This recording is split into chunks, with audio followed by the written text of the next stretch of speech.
तर मित्रांनो, आज होता आपल्या आयटीआयमध्ये तंत्र प्रदर्शन. इथे गेल्यावर आपल्या पोट्ट्याने एवढे खतरनाक मॉडेल बनवले होते की तुम्हाला काय सांगू. आणि या पोट्ट्यावरती पूर्ण आयटीआयच बनवून आणला ना रे बा. तर सीताराम पोट्टे, स्वागत आहे तुमचं आपल्या एका नवीन ब्लॉग मध्ये. तर कशा मग पोट्टे, जेवण खाऊन केलं का नाही? केलं नसेल तर करून घ्या. आयटीआय मध्ये आलो होतो, आयटीआय एकदम सामसूम झाला होता. सोपान लेवतलं काय आहे तर सोपान म्हणजे तंत्र प्रदर्शन आहे ना बा.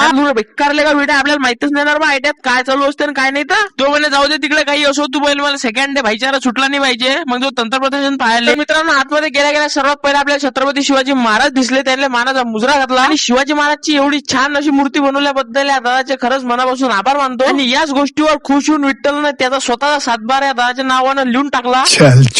आणि कोणाची पोट्टी अरे बा चांगलीच पाहिजे, हिनं घरबिन बांधलेला रे बा, हिचं पूर्ण राहायच्या तयारीमध्ये यायला होती. एवढ्यातच मग आपल्याला इलेक्ट्रिशियन ट्रेडचे ठेकेदार दिसले. कोणाच्या अंगात जर करंट आला तर सांग म्हणे, टेस्ला मग आपल्याला चेक करायसाठी ना रे बा. आणि हे मान आयटीआयतून डायरेक्ट दुबईसाठी रात्री 3 वाजता निघत असते पोट्टे. ज्याला बिन जायचं असेल त्याने तिकीट बुक करून टाका. कोपो जर थकले असाल तर चहाचं नियोजन बिन लावलं होतं ती पोट्ट्यानं, काहीच वांधा नाही. आजची पत्तीन 10चा साखर चाय पिओ रातचा विषयोगा पोट्ट्या चालू होती. आणि हे आपल्या इलेक्ट्रिशियन ट्रेड मधल्या डेवाल्या मुलांचं प्रॅक्टिकल होतं. कायचं होतं एवढं तर माझ्या काही लक्ष राहिलं नाही, पण तरी बी खालीवर करण्यात मला चांगलीच मजा येऊ राहिली. 2 शब्द आपल्या सिनियर ताईचे ऐकून घ्या. आपण शेतामध्ये झटका मशीन किंवा करंट मशीन लावतो, त्याच्यामुळे आपल्याला करंट लागते किंवा जनावरांना करंट लागते.